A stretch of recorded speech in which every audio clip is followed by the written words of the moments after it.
Hey, what's up guys? Got one more review for you today. This is the DC Universe Classics Wave 1, maybe? I'll check on that, check the title for the wave again. I don't know on some of these older ones off the top of my head. I think it's Wave 1, Orion.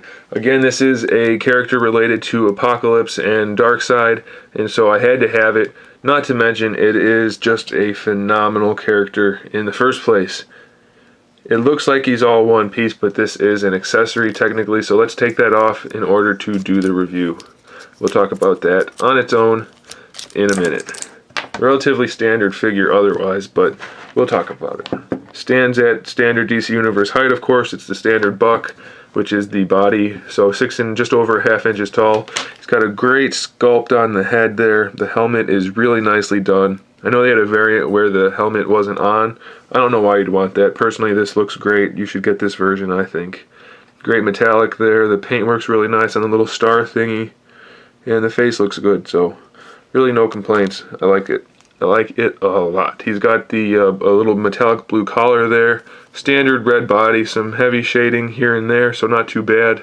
He's got the blue wrist thingies that match his collar, and painted blue gloves. He's got a silver belt, blue trunks, blue and white boots, which are sculpted at the top. Nothing too fancy there. He's got standard articulation in the head. It does go up pretty far though, so I like that. Rotation, standard shoulder joint, bicep swivel, single jointed elbow, and a wrist rotation there. He's got the ab crunch, waist twist, standard hips, thigh swivel, single jointed knee, single jointed ankle. Sorry, I don't know if that was in focus, so we'll go over all of that again. There's the thigh, the knee, and the ankle. Biggest complaint on this guy is the reds don't all match up. As you can see, the lower legs don't match the thighs too well, which is a common problem for the DC Universe Classics, but what are you going to do? That's the way it is, so that's the way it is. He's got some red numbers printed on the bottom of his foot.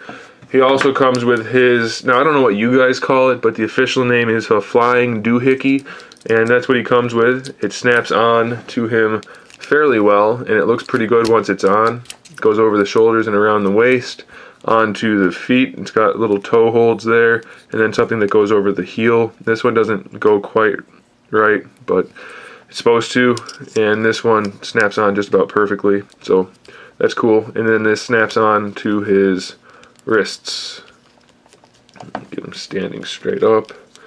Bend his knees a little bit. And there you go. These things move here. I wish his hand was open so that could go in his hand. It looks like it should, but it doesn't. It just kind of sits on top. Unless you're supposed to have this farther up and then it goes in front. But it doesn't really snap on as well, so I don't know for sure. And they don't come with directions for their accessories, unfortunately. And then this part has some articulation as well. But if you look at it, the sculpt and the paintwork is really nice. Come on, focus, focus, focus. Why aren't we focusing today? There we go. So lots of nice detail. The sculpt is great. Paintwork looks great on there. These are kind of soft, so you can move his legs how you want to. Overall, a really sharp looking figure. Put him on display, maybe hang him from some fishing line, and you could get a nice Darkseid fight scene going on. Really cool character, really cool figure. Of course, it goes around the back of his shoulders there, not too much on the waist because it has to snap on, and what are you going to do? It can't be solid there, so that's the way it goes. But otherwise, it's a great looking figure. I do recommend it. It's starting to get a little bit hard to find, a little bit pricey online, but it's because he's a cool character and a really cool figure, and he's old. You know, it hasn't been out for a while, so if you do find it for a good price, I suggest you snap on it, get it, and you'll be happy. It's a great display piece and a great addition to the collection, especially if you're working on your Darkseid related characters. So I do suggest that, guys. Thanks for watching again. Keep an eye out for more reviews, more custom figures, more movie reviews, movie talk, video games reviews, all that good stuff. And in the meantime, keep collecting.